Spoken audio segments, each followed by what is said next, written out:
Oh my goodness, I'm so tired. I seriously cannot sleep.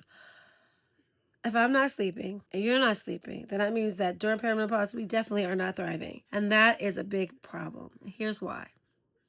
Sleep is the number one most important thing you can do for your body. It will help to balance your hormones, alleviate some of those symptoms that you have, like hot flashes, depression, feeling sad. Without rest, things like your estrogen and progesterone is all out of whack. So I'm giving myself 4 to 6 weeks to create a sleeping routine that will allow me to thrive so that my perimenopause symptoms are not ruining my life. Because it's nothing worse than not feeling like yourself because you're super freaking tired. You can't function, you can't focus, you're agitated, you're irritated. And if you want to track your sleep, what I recommend is using your notes app on your phone. Track it for about a week or two to see, okay, why aren't you sleeping? There has to be factors that are driving why you can't sleep. What I did was I tracked it for a whole entire week. And so all I did was each day when I would wake up in the morning, I would write down kind of like what happened the night before. So number one, how was my sleep?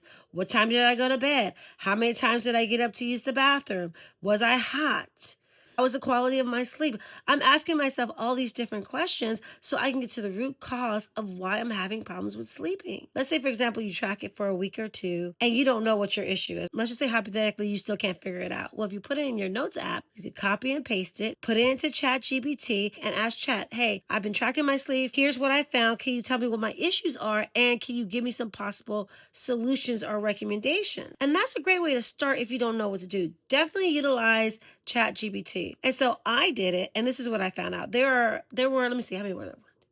There were 4 main reasons why I could not sleep. Number one, I'm dealing with a lot of anxiety and trauma from my last job. So if you watch my first video, I talk about I worked at this really toxic company for the last 3.5 years, and it really jacked up my health. I gained 40 pounds. I became pre-diabetic. I was sick all the time. Blood pressure was rising. It was because I wasn't getting enough sleep. I was literally only sleeping 3 to 4 hours a night because I was just so traumatized. I'm no longer at that company, thank goodness. So what I found out is that I'm still dealing with a lot of PTSD. So I get really anxious at night and I start reliving some of the trauma that I went through. I'm actually working with a therapist, creating some techniques to allow me to be calm at night so I'm not having anxiety. The second thing that I realize is that I get up and I pee a lot. And there's actually a few reasons why I keep peeing a lot at night. One, I have a weak pelvic floor. And I know that this is true because at one point I was doing Pilates. I was doing Legree Pilates for about 4 months. And during that time, I noticed I wasn't getting up to pee as much because Pilates really helps strengthen your pelvic floor. Well, I got injured 2 months ago, so I stopped doing it. So for the last 2 months, I've been having that issue again. Not only that, I was drinking water too close to bedtime. So for me, a good time to stop drinking water is at least 2 to 3 hours before I go to sleep. And then the third thing that I was doing that was having me pee a lot was because I was drinking dandelion tea. Dandelion tea is so freaking good for you, but it's a diuretic. So that's what was causing me to pee a lot. So I stopped doing those things. And now, in order to kind of help with my pelvic floor, because I'm going to keep it real, Legree is expensive, and right now I'm trying to save as much as I can. So there's this video, this creator, his name is Athleen. I did this, he had this, it's a video, it's from 4 years ago, but it's still relevant, very good video.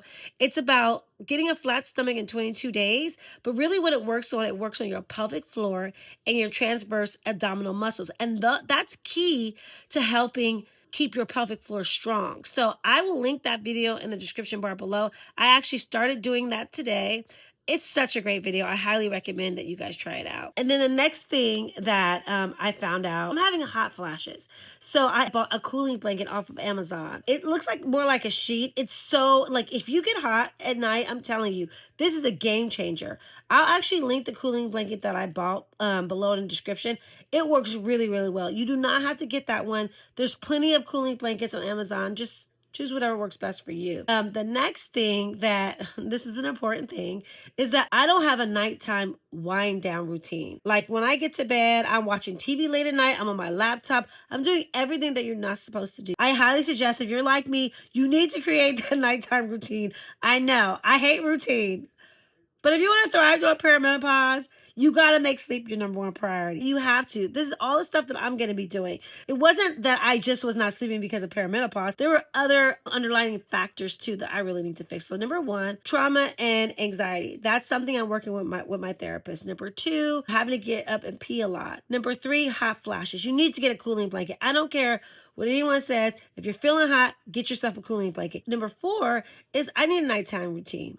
That for me, I think is going to actually be the hardest because I like watching TV and being on my computer late at night. This is part one of my sleep video on this new series. So I'm going to have a part two where I'm giving myself 4 to 6 weeks to really try out different things. I know what my issues are. I'm going to track my sleep for the next 2 weeks. So there will be a part two coming, and then I'll kind of go over what worked for me, what didn't work, and then what I'm still trying out. Remember, everything is trial and error. You have to create a system that works for you. If you guys are having any problems with sleep, please let me know below.